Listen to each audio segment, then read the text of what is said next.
Chennai smart creation CEO Pankaj ഭണ്ഡാരിയുടെയും ബെല്ലാരിയിലെ jewellery ഉടമ ഗോവർദ്ധന്റെയും പങ്ക് വിവരിച്ച് ശബരിമല സ്വർണ്ണക്കൊള്ളയിൽ റിമാൻഡ് റിപ്പോർട്ട്. ഇരുവരിൽ നിന്നും സ്വർണം കണ്ടെടുത്തെന്നും കുറ്റം മറയ്ക്കുന്നതിലും ഇവർക്ക് പങ്കുണ്ട് എന്നുമാണ് റിപ്പോർട്ട്. അതേസമയം തിരുവിതാംകൂർ ദേവസ്വം ബോർഡ് മുൻ അംഗങ്ങളായ കെ.പി. ശങ്കരദാസ്, എൻ. വിജയകുമാർ എന്നിവരെ കേസിൽ ഉടൻ ചോദ്യം ചെയ്യും. ഷഫീദ് റാവുത്തറുണ്ട് ഇപ്പോൾ വിവരങ്ങളുമായി തിരുവനന്തപുരത്ത് നിന്ന്. ഷഫീദ്, എന്തൊക്കെ കാര്യങ്ങൾ വ്യക്തമാക്കുന്നു റിമാൻഡ് റിപ്പോർട്ടിൽ?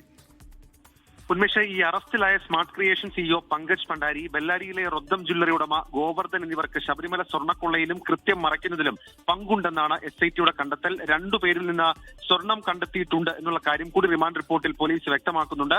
ഈ സ്മാർട്ട് ക്രിയേഷൻസിൽ നിന്നും വേർതിരിച്ചെടുത്ത സ്വർണത്തിൽ 150 ഗ്രാം പണിക്കൂലിയായി വാങ്ങിയെന്നാണ് വിലയിരുത്തൽ. ഈ ഗോവർദ്ധന്റെ ബെല്ലാരിയിലെ ജ്വല്ലറിയിൽ നിന്നും 470 ഗ്രാം സ്വർണവും കണ്ടെത്തി. 470 ഗ്രാം സ്വർണം കയ്യിൽ കിട്ടിയപ്പോൾ കുറ്റബോധം തോന്നിയെന്നും പരിഹാരമായി ശബരിമലയിൽ സ്പോൺസർഷിപ്പിലൂടെ അന്നദാനത്തിനും മാളികപ്പുറത്ത് മാല വാങ്ങാനുമായി 20 ലക്ഷം രൂപ നൽകിയാൽ മതിയെന്ന ഉണ്ണികൃഷ്ണൻ പോറ്റി പറഞ്ഞതായി ഗോവർദ്ധൻ മൊഴി നൽകിയിട്ടുണ്ട്. കൂടാതെ പണം നൽകിയതിന്റെ തെളിവുകളും ഗോവർദ്ധൻ SITക്ക് നൽകിയിട്ടുണ്ട്.